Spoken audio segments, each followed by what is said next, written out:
يحكي وياها على الفيس وعلى الفايبر وما ترد. شنو بعد زعلانة؟ أحسن شي خلي أخابرها.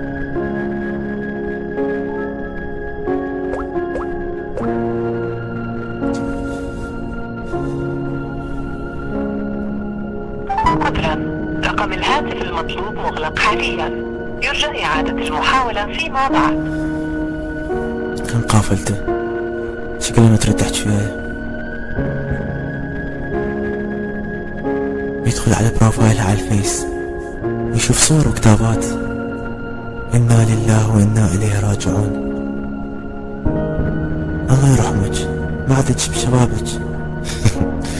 شنو هاي لعبة جديدة منها؟ الله يصبرني على أخبارها، أحسن شي خابر أخوتها.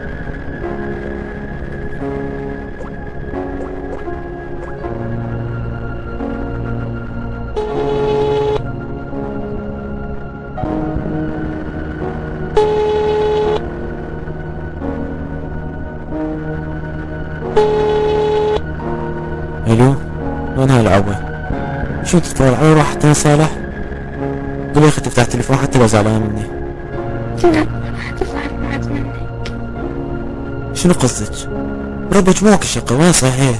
حمد اختي راح وترجع بعد. الموسخة. شنو هالشقة؟ اكيد الشاقون. هاي اللعبة حتى صالحها مو؟ يلا روح صحيح مشتاق لها. ترى راحت بدون شقة، كنا عشان الناس يصورون عرفنا. خلص كافي الشقة. قولي أنا آسف، أنا آسف لو زعلتها، ليه ما راح أزعلها مرة ثانية. قولي لها ما أقدر على زعلها. صراحة قبل لا تروح سبق ما يفيد الهاتي، اللي راح.